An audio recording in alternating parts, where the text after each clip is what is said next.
بسم اللہ الرحمن الرحیم۔ السلام علیکم۔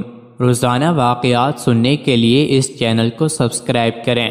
حضرت سیدنا عبداللہ بن سہل رحمۃ اللہ علیہ فرماتے ہیں کہ حضرت سیدنا حاتم اصم رحمۃ اللہ علیہ نے فرمایا، میں تقریباً 30 سال حضرت سیدنا شفیق بلخی رحمۃ اللہ علیہ کی صحبت بابرکت میں رہا۔ ایک دن انہوں نے مجھ سے پوچھا، اے حاتم، تم اتنے دن ہمارے ساتھ رہے، تم نے کیا سیکھا؟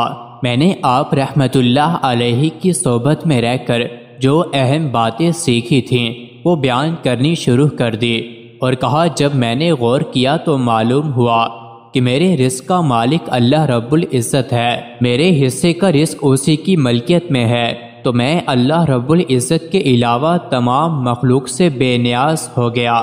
پھر میں نے دیکھا کہ اللہ رب العالمین نے مجھ پر 2 فرشتے مقرر فرمائے ہیں جو میری ہر بات کو لکھتے ہیں، تو میں نے اپنے اوپر یہ بات لازم کر لی کہ حق کے سوا کچھ نہ بولوں گا۔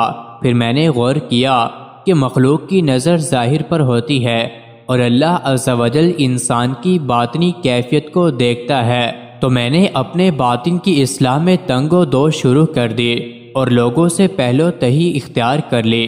پھر جب میں نے دیکھا کہ ملک الموت علیہ السلام ہمیں اللہ رب العزت کی بارگاہ میں ضرور لے جائیں گے، تو میں نے اپنے آپ کو ان کی آمد سے پہلے ہی اللہ عز و جل کی بارگاہ میں پیش ہونے کے لیے تیار کر لیا، تاکہ ان کی آمد کے وقت میں کسی چیز کی طرف محتاج نہ ہوں۔ یہ سن کر حضرت سیدنا شفیق بلخی رحمۃ اللہ علیہ نے فرمایا، اے حاتم اصم، تمہاری کوشش بیکار نہیں گئی بلکہ تم اپنے مقصد میں کامیاب ہو گئے۔ حضرت سیدنا حاتم اصم رحمۃ اللہ علیہ فرماتے ہیں، ایک مرتبہ مجھ سے حضرت سیدنا شفیق بلخی رحمۃ اللہ تعالی علیہ نے فرمایا، لوگ 4 چیزوں کا دعویٰ تو کرتے ہیں لیکن ان کا عمل ان کے دعوے کے بالکل خلاف ہے۔ نمبر 1، لوگ دعویٰ تو یہ کرتے ہیں کہ ہم اللہ عز و جل کے غلام ہیں، مگر وہ عمل آزاد لوگوں والے کرتے ہیں۔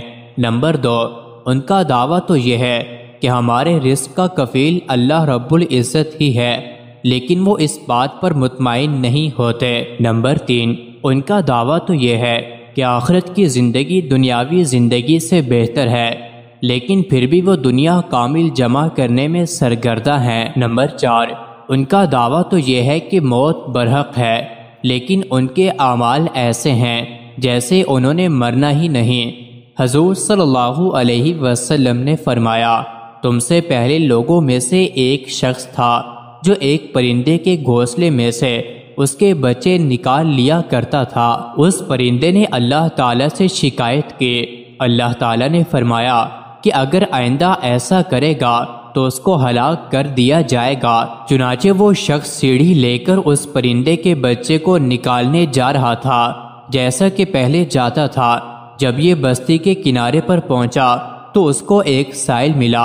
اس شخص نے اپنے کھانے میں سے ایک روٹی اس کو دے دی اور چلا، حتیٰ کہ جب اس درخت کے گھونسلے کے پاس پہنچا تو پھر سیڑھی لگا کر چڑھ گیا اور بچے نکال لیے، اور بچوں کے ماں باپ اس کو دیکھتے رہے۔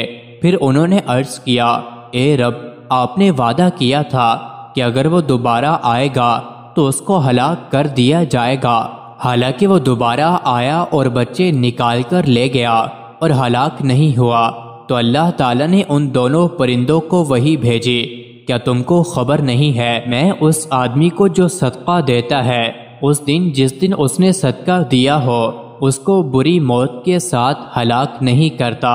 مطلب یہ ہے کہ صدقہ کرنے کے دن اس کو عذاب سے ہلاک نہیں کیا جائے گا۔ ایسی ہی ویڈیوز کے لیے چینل کو ضرور سبسکرائب کریں۔